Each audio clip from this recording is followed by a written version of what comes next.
Gonorrhoea রোগের কারণ কি কারণে হয় এবং এর চিকিৎসা কি এবং এ থেকে মুক্তি পাওয়ার বেশ কিছু টিপস নিয়ে আপনাদের মাঝে আলোচনা করব। সুপ্রিয় দর্শক, তাই সম্পূর্ণ ভিডিওটি দেখার অনুরোধ রইল। এই কারণে যদি সম্পূর্ণ ভিডিওটি আপনারা না দেখেন তাহলে অনেক কিছু জানা থেকে আপনারা মিস করবেন। মূলত গনোরিয়া রোগ আসলে কি? গনোরিয়া রোগ হলো পুরুষের প্রস্রাবের রাস্তায় থেকে পুষ পড়া, অনেক সময় ভাতের মাড়ির মতো, ঝলসা পানির মতো, কফের মতো প্রস্রাবের আগে বা পরে বের হওয়া, অথবা অনেক সময় দেখা যায় এমন রুগী আমি দেখেছি রাস্তা দিয়ে হাঁটছে, লুঙ্গি অনিচ্ছাকৃতভাবে বীর্যপাত হয় এবং লুঙ্গি ভরে যায়। আর বিশেষ করে এই গনোরিয়া রোগ যে কোনো বয়সের হতে পারে।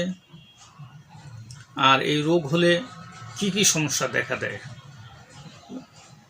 এই রোগ হলে রোগীর মেধাশূন্য হয়ে মাথা ঘুরাতে পারে, হজম শক্তির গোলযোগ হতে পারে। সবার একরকম লক্ষণ যে থাকবে এমন না, এক একজনের এক এক লক্ষণ থাকতে পারে।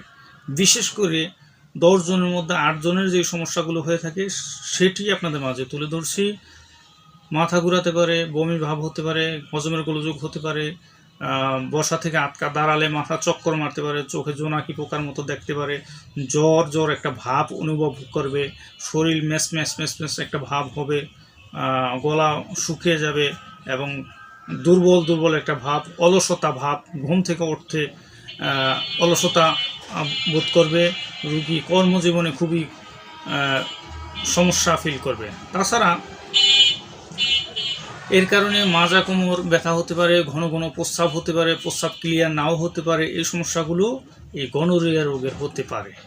আর বিশেষ করে এই গনোরিয়া রোগ স্থায়ী যদি ট্রিটমেন্ট চান, স্থায়ী চিকিৎসা চান, তাহলে একজন ইউনানি, আয়ুর্বেদিক এবং হার্বাল চিকিৎসকের শরণাপন্ন হন। এই কারণে এই গনোরিয়া রোগ বিশেষ করে স্থায়ীভাবে সমস্যা থেকে সমাধান পেতে হলে গাছগাছড়ার কোনো বিকল্প নেই বললেই চলে। কেননা প্রস্রাবের রাস্তার ভিতরে ক্ষয় থাকতে পারে, ক্ষত থাকতে পারে, ঘা থাকতে পারে বা অন্যান্য সমস্যার কারণেও এই সমস্যাগুলো হয়ে থাকে।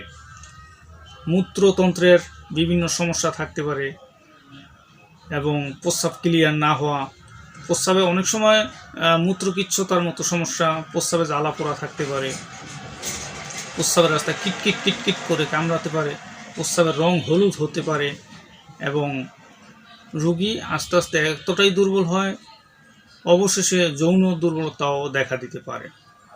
তাহলে এই রোগটি খুব খারাপ।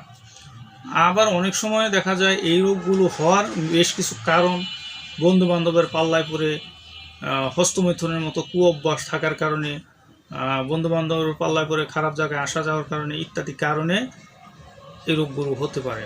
এগুলো বিশেষ করে কিছু খাদ্য অভ্যাস পরিবর্তন করা খুব জরুরি, যেগুলো গুরুপাক জাতীয় খাবার, অধিক মশলা জাতীয় খাবার, এগুলো থেকে বিরত থাকা। তাছাড়া এই রোগ সৃষ্টি করায় এমন কোনো কাজ না করা, অতিরিক্ত গরম এর মধ্যে না থাকা, পানি বেশি খাওয়া এবং যত দ্রুত সম্ভব এর চিকিৎসা করা। এটি ব্যাকটেরিয়াজনিত বা জীবাণুঘটিত একটি রোগ।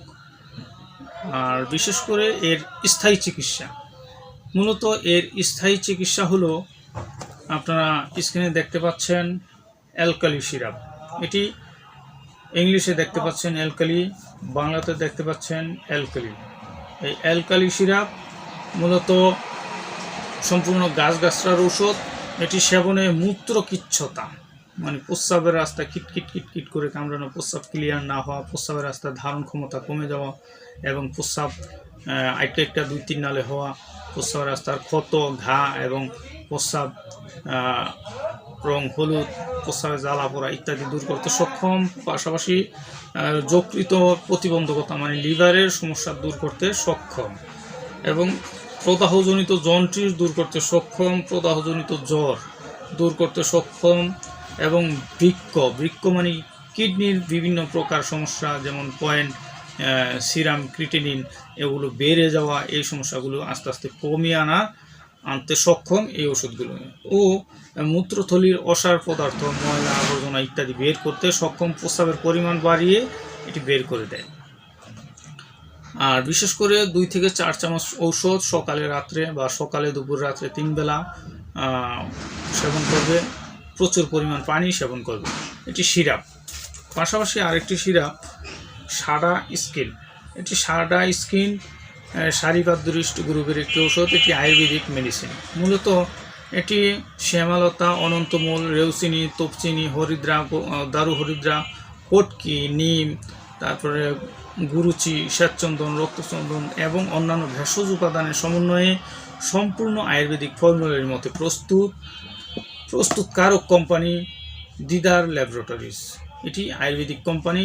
বিশেষ করে এটি উৎকৃষ্ট রক্ত পরিষ্কারক রসায়ন, রক্তদোষজনিত রোগ, চর্মরোগ, যৌন রোগ, প্রমেহ, প্রদর এবং গনোরিয়া, পিত্তদুষ্টি এবং বাত বেদনা, বল বীর্য এবং ক্লান্তি ভাব দূর করতে সক্ষম এবং গনোরিয়ার যেই বিশেষ করে যে জীবাণু বা ব্যাকটেরিয়া এটি ধ্বংস করতে বা মেরে ফেলতে সক্ষম। বিশেষ করে এই রোগের ক্ষেত্রে রোগের বয়স ইত্যাদি বিবেচনা করে অনেক সময় ওষুধের পরিবর্তন হতে পারে। যেমন এই গনোরিয়া রোগের সিরাপ আছে, ট্যাবলেট আছে, তারপরে পাউডার আছে ইত্যাদি ঔষধ হয়ে থাকে। আর যেহেতু এটি খুব খারাপ একটি রোগ, তাই সরাসরি আমার চেম্বারে এসে আপনারা চিকিৎসা গ্রহণ করতে পারেন, এতে করে সুফল আসবে ইনশাল্লাহ।